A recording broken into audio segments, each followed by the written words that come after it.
Bonjour, je suis content de vous retrouver. Aujourd'hui, on parle de douleur au bas du dos. C'est un problème de santé qui concerne une proportion très élevée de la population. Souvenez-vous que les conseils que je vous donne aujourd'hui doivent être adaptés à votre condition. Ils ne remplacent pas ceux d'un professionnel de la santé et encore moins une évaluation.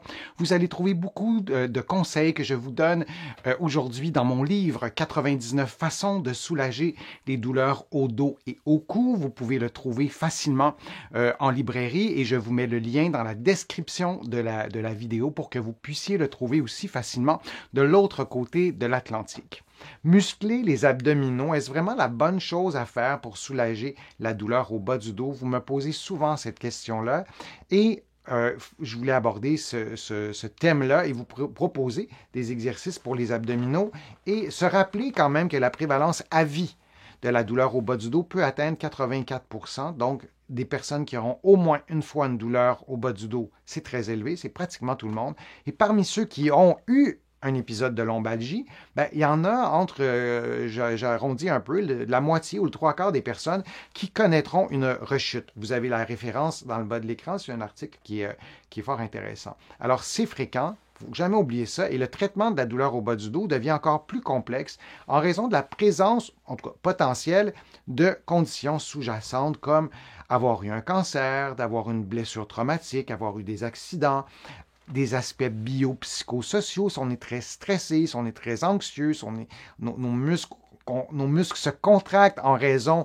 d'aspects psychologiques, par exemple. Alors, on doit aussi tenir compte de ça. Et vous avez vu, les douleurs au dos, ce sont des douleurs qui sont souvent très récurrentes, ça revient, et c'est ce qu'on ne veut pas. Et souvent, une des clés, c'est de réveiller nos abdominaux. Alors, doit-on les muscler? Est-ce vraiment utile?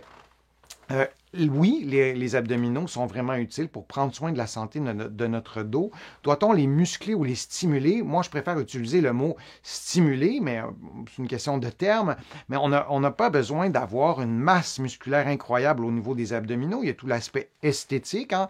Il y a vraiment une vague incroyable de vidéos, de photos de personnes avec des abdominaux parfaits qui ne représentent pas du tout la réalité, qui représentent une infime proportion de la population. Et si on allait revoir ces personnes-là dans 5 ans, peut-être que ces abdominaux parfaits seraient peut-être un peu moins parfaits. Alors, on a une photographie très courte qui nous donne en tout cas un aspect des abdominaux parfaits, mais ce ne sont pas ces abdominaux parfaits qui peuvent nous aider à stabiliser le dos parce que les muscles qu'on veut stimuler ou muscler, si vous préférez, dans les abdominaux, ce sont des muscles profonds qui ne sont pas visibles, qui ne changent pas l'aspect visuel, esthétique des abdominaux et c'est bien correct ceux qui préfèrent avoir des abdominaux parfaits, mais en ce qui me concerne, dans ce que je vous dis aujourd'hui, ce qui m'intéresse, c'est la santé du bas du dos et ce sont des abdominaux beaucoup plus profonds.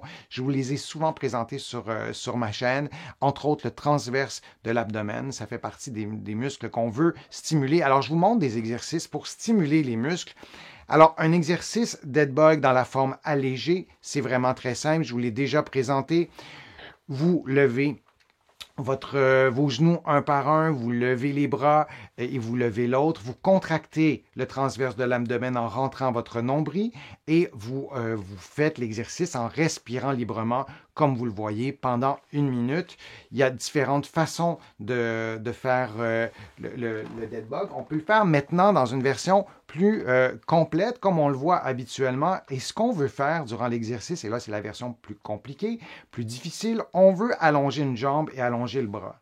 Et lorsque vous faites ça, et vous pouvez l'essayer à la maison, lorsque vous faites ça, on veut absolument garder, comme dans la version allégée, le bas du dos immobile. On veut avoir préalablement contracté le muscle transverse, ce muscle qui stabilise le bas du dos, qui stabilise aussi le bassin, particulièrement dans cette position-là. Tous ces muscles qui peuvent garder la région du bas du dos immobile. Et si vous vous apercevez qu'en allongeant la jambe et en bougeant le bras, que vous perdez le mouvement, ou plutôt que vous observez un mouvement du bas du dos, vous réduisez l'amplitude de mouvement. Alors, c'est un exercice qui se fait sur le dos et lorsqu'on veut stimuler les muscles de l'abdomen, on ne doit pas faire uniquement des exercices couchés sur le dos, on doit les faire dans plusieurs positions. C'est ce qui est beaucoup plus efficace et je vous montre un autre exercice qui se fait cette fois à 4 pattes. Vous allez lever un bras et une jambe. Et si vous remarquez, ça ressemble beaucoup à l'autre exercice, mais vous êtes dans l'autre sens, vous êtes à quatre pattes.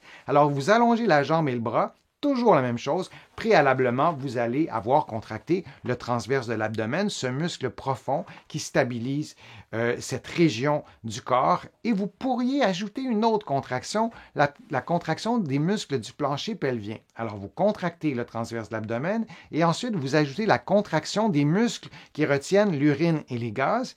Et ensuite, vous faites le mouvement.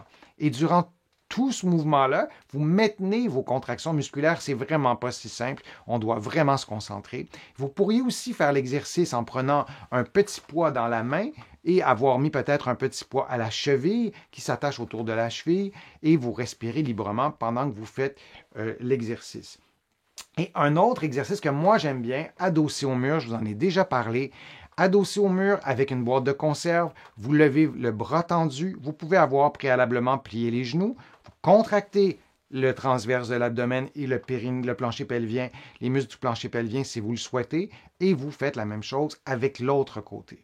Alors, vous alternez. Et pendant l'exercice, votre bas du dos doit demeurer immobile. Si vous sentez que votre dos cambre et que votre corps se déplace vers l'avant, c'est important de ne pas faire ça et de bien stabiliser avec le transverse de l'abdomen pour garder cette région immobile. C'est un exercice qu'on ne voit pas souvent pour stimuler les stabilisateurs de cette région du corps en position debout, mais comme je vous le dis et je vous le répète souvent, c'est important d'avoir des exercices dans toutes les positions.